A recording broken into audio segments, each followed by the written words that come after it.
අද කියලා දෙන්න යන්නේ රැප් ට්‍රවුසර් එක මහන විදිහ. මේක පහසුවෙන් මහන්න පුළුවන් කලිසමක්. ඒක මහන්නේ කොහොමද කියලා බලමු. මුලින්ම ඔයාලා මාතෘකාව ලියන්න රැප් ට්‍රවුසර් කියලා. ඊට පස්සේ මම මේකට අදාළ ෆොටෝ එකකුත් PDF එකේ දීලා තියෙනවා. ඒකත් අලව ගන්න. අලවගෙන අපි අවශ්‍ය මෙෂර්මන්ට් ටික ලියාගෙන යමු. මේක ඊටාත්ම ඉක්මනින් විනාඩි 10කින් 15කින් ඔයාලට මහලා ඉවර කරන්න පුළුවන් જાතිය කලිසමක්. ඇඳාම ලස්සනටත් තියෙනවා. අවශ්‍ය මිමි කියලා මාතෘකාව ලියන්න. මේක මෙෂර්මන්ට් දෙකකින් මහලා ඉවර කරන්න පුළුවන්. ඔයාලා මේකට කඩා හැලෙන රෙදි වර්ගයක් ගත්තොත් ලස්සන කලිසමක් අවසානයේට මහ ගන්න පුළුවන් වේවි. මාෂ රෙදි, විස්කෝස් රෙදි ඒ වගේ කඩා හැලෙන රෙද්දක් ගත්තොත් ලස්සනට එයි. පළවෙනි මෙෂර්මන්ට් එක විදිහට ඔයා කලිසම අඳින තැනින් ඔයාගේ ඉනවට මැනලා ගන්න.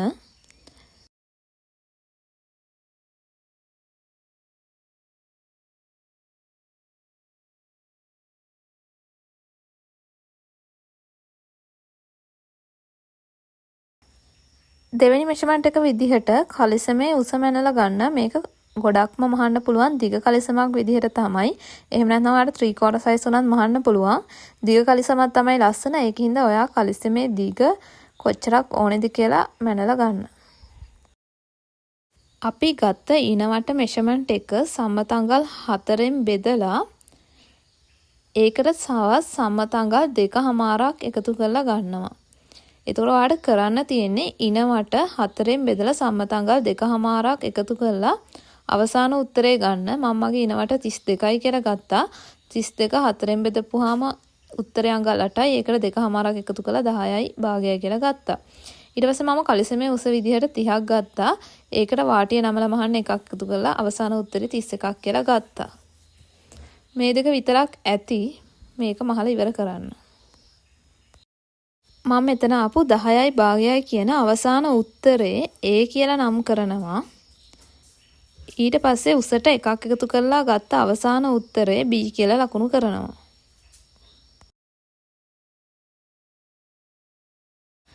හරි, දැන් බලමු අපි මේක ඇඳගන්නේ කොහොමද කියලා. මේක අපි මුලින්ම නෝට් එකක් ලියාගෙන යන්. ඔයා මේ විදිහේ සමචතුරස්‍රයක් ඇඳලා යටින් ලියන්න සමචතුරස්‍රාකාර රෙදි කැබැල්ලක් ගන්න කියලා. මේකට අවශ්‍ය වෙන්නේ සමචතුරස්‍රාකාර රෙදි කෑල්ලක්. ඒතකොට ඔයා මේ විදිහේ සමචතුරස්‍රයක් ඇඳලා යටින් ලියන්න සමචතුරස්‍රාකාර රෙදි කැබැල්ලක් ගන්න කියලා.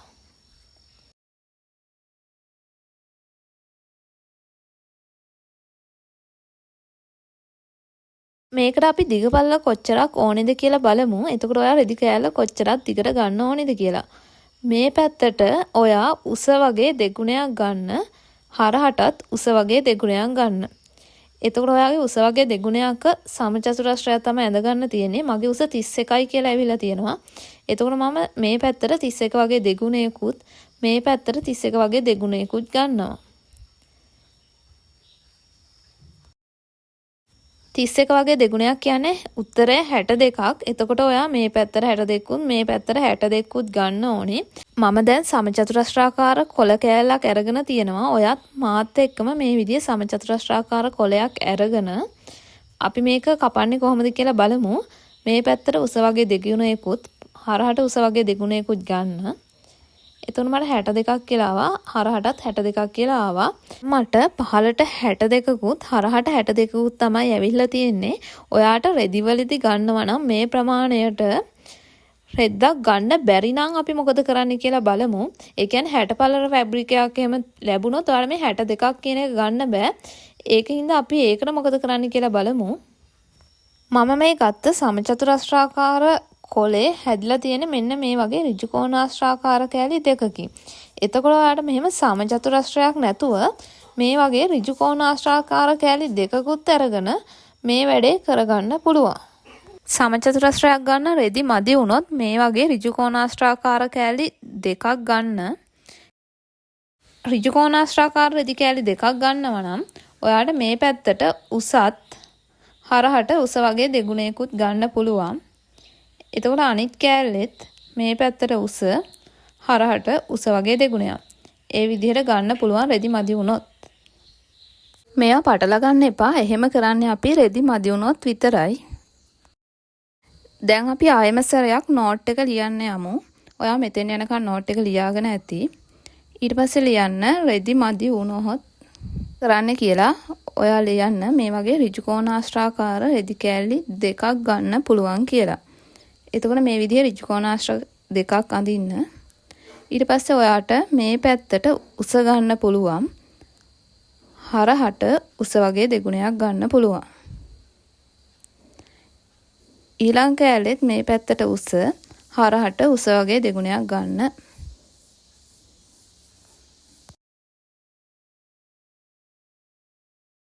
ලියන්න ඍජු කෝණාශ්‍රාකාර රෙදි කැබලි දෙකක් ගන්න.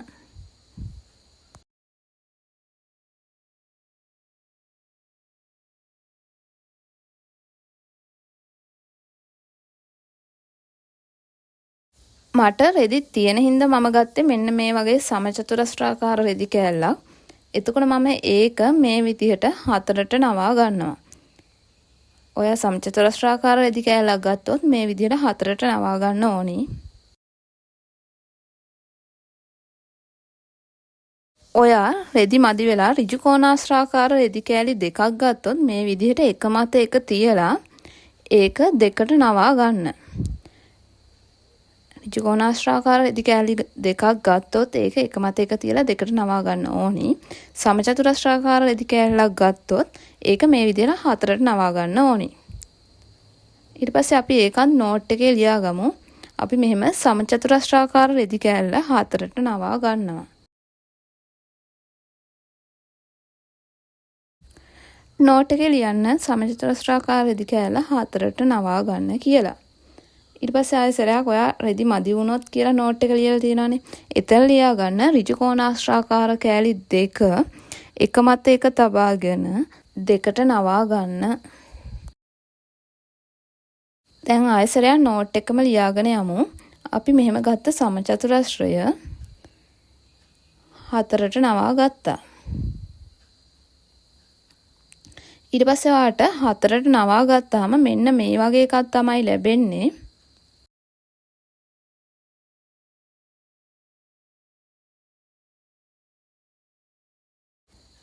ඊට පස්සේ අපි ගත්ත ඍජු කෝණාශ්‍රාකාර කෑලි දෙක ඔයා මේකේ එක ක්‍රමයක් කරන්න. දෙකම කරන්න අවශ්‍ය නැහැ. ඍජු කෝණාශ්‍රාකාර කෑලි දෙක දෙකට නවා ගත්තාම මෙන්න මේ වගේ කෑල්ලක් ලැබෙනවා. අපි දැන් බලමු මේකේ කොහොමද මිමි ලකුණු කරන්න කියලා. සමචතුරස්‍රය හතරට නැමපුවාම මෙන්න මේ වගේ කොටසක් තමයි ලැබෙන්නේ. උඩින් නැම්මක් තියෙන්නත් තමන්ගේ පැත්තට නැම්ම තියෙන්නත් ඒ කොලේ නමල ගන්න. ඍජු කෝණාශ්‍රය දෙක නම්පුවා මේ වගේ එකක් ලැබෙන්නේ. ඒතකොට ඔයාගේ පැත්තට නැම්ම එන්නේ ඒ කොල කෑල්ල ගන්න. ඊට පස්සේ අපි මේකේ මෙෂර්මන්ට් ලකුණු කරනවා. දැන් ඔයාලට කොහොමත් උස ඇවිල්ලා තියෙන්නේ. ඒකින්ද උස කියන මෙෂර්මන්ට් එක ලකුණු කරන්න අවශ්‍ය නැහැ.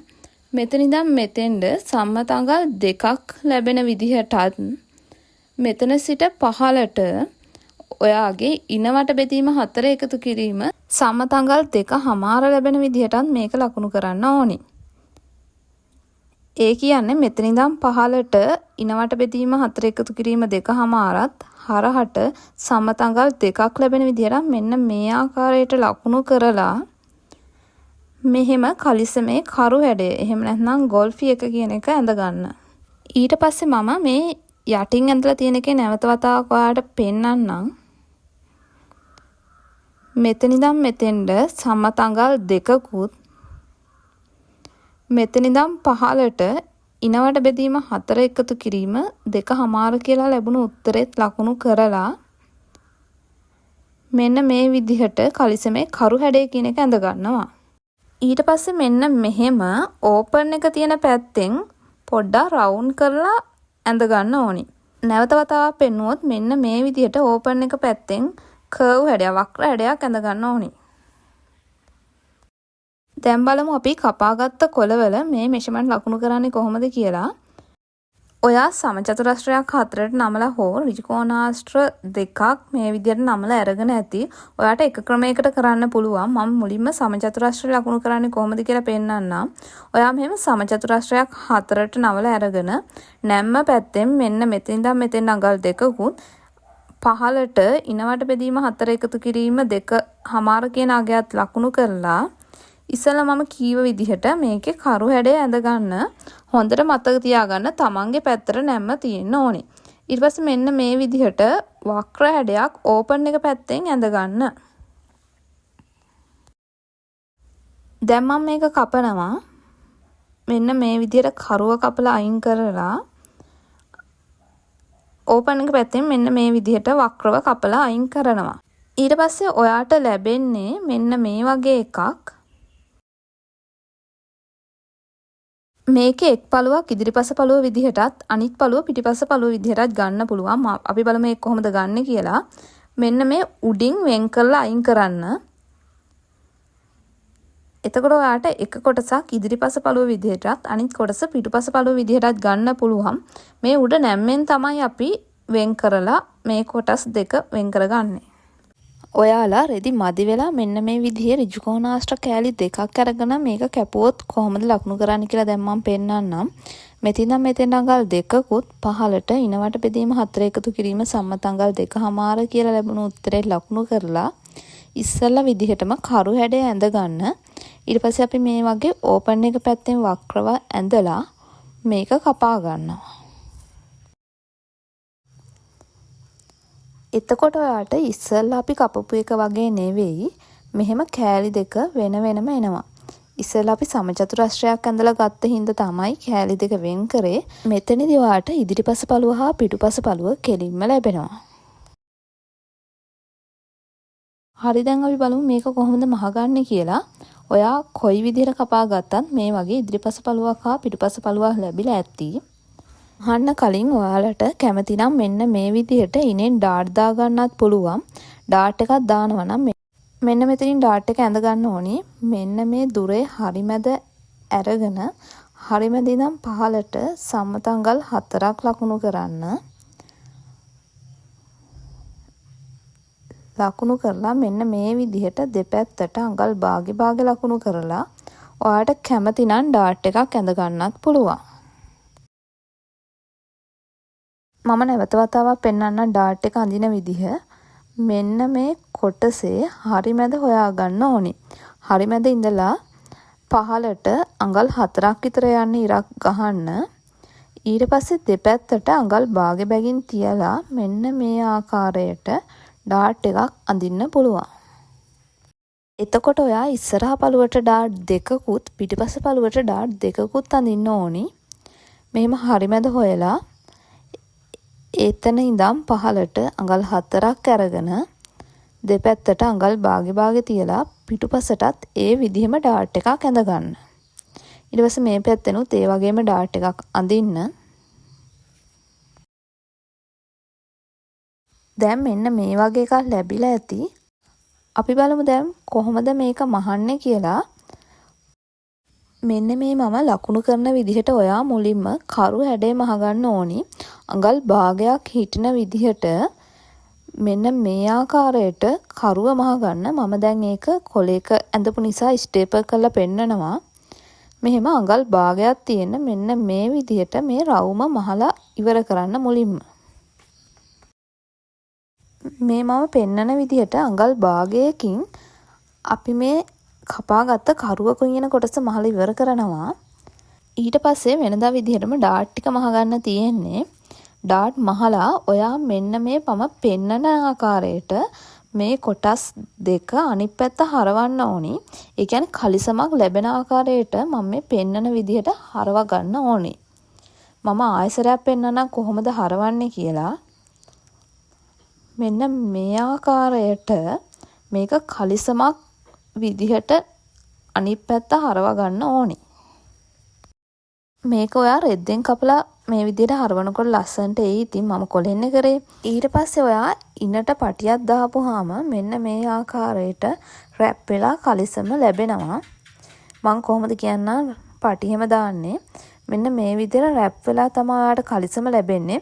ප්‍රධාන වශයෙන් මහන්න තියෙන්නේ අර කරුවයි ඩාට් ටිකයි වටේ වාටියයි විතරයි. වැඩි දේවල් මේකෙදි මහන්න නැහැ. පහසුවෙන් මහගන්න පුළුවන් කලිසමක්. දැන් බලමු අපි ඉනෙන් පටි අල්ලන්නේ කොහොමද කියලා. මෙන්න මේ ආකාරයට පටි තමයි අල්ලන්න ඕනි. එතකොට තමයි ඔයාලට මේක පහසුවෙන් රැප් කරලා අඳින්න පුළුවන් වෙන්නේ. ඔයා කපාගත්ත පටියක් අරගෙන මෙන්න මේ විදිහට ඉදිරිපස පළුවෙනුත් අනිත් පටිය පිටිපස පළුවෙනුත් මහගන්න. මේකෙදි ඔයාලට මේ වගේ පටි දෙකක් අල්ලන්නත් පුළුවන්. එහෙම නැත්නම් ලොකු මහත ඉලාස්ටික් එකක් දාගන්නත් පුළුවන්. රැප් කියන්නේ ඔතනවා කියන්නේ ඒකින්ද ඔතන විදිහට මහන්න අවශ්‍ය නම් ඔයාලට පටි දෙකක් තමයි අල්ලගන්න ඕනි. මම මේ පෙන්නන ආකාරයට ඉදිරිපස පළුවෙනුත් පටියකුත් පිටුපස පළුවෙන් තවත් පටියකුත් අල්ලගෙන මේක රැප් කරලා අඳින්න විතරයි තියෙන්නේ.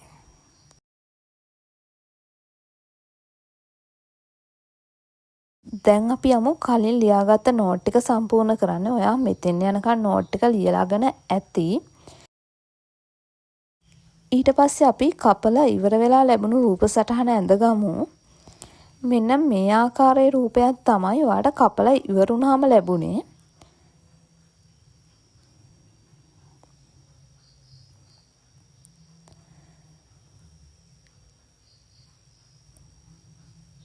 ඊට පස්සේ අපි මෙන්න මේ විදිහට අඟල් භාගයකින් කරුව කියන කොටස මහ ගන්නවා කියලා ඔයා ලියා ගන්න.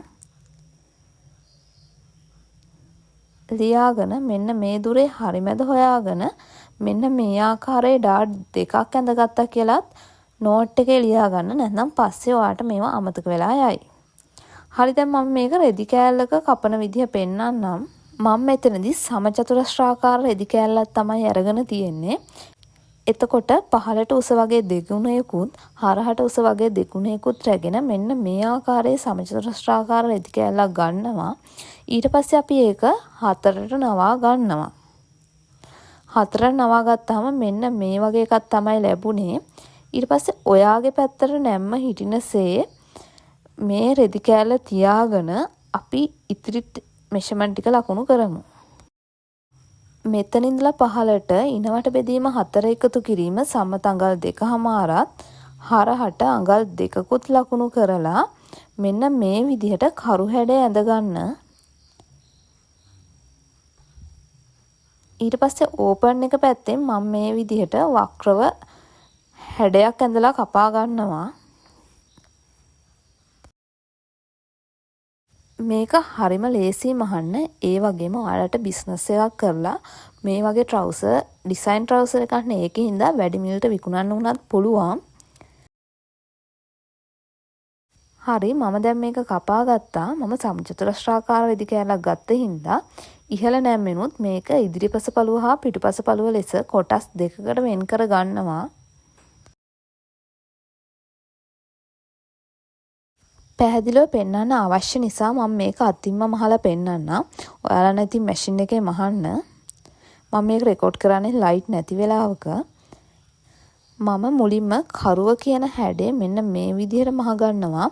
ඒක අඟල් භාගයකින් මහගෙන යන්න.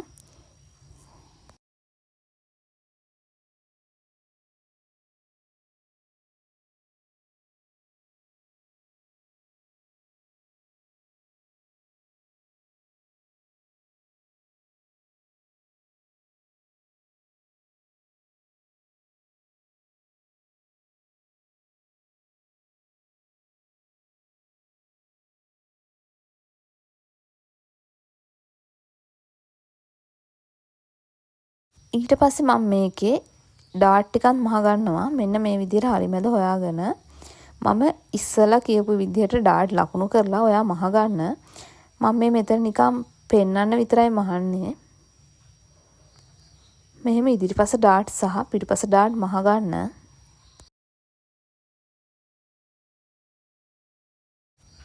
මහගෙන මම මේ පෙන්වන ආකාරයට මේ කලිසම අනිත් පැත්ත හරවන්න තමයි ඔයාලට තියෙන්නේ.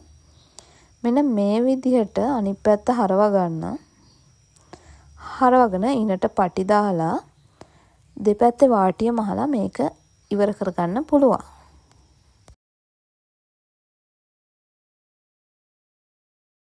ආයෙසරයක් බලා ගන්න මම මෙන්න මෙහෙම තමයි මේක හරවගත්තේ.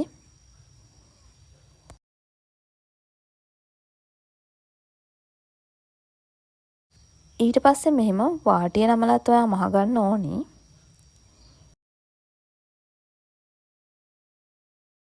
මේ කලිසම ඇඳහම ලැබෙන්නේ ඔයාට මෙන්න මේ ආකාරයට තමයි.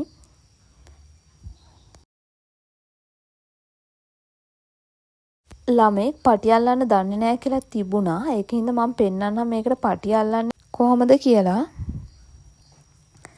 මෙන්න මේ විදිහට පටියක් කපාගෙන මුලින්ම මේ ආකාරයට මහගන්න.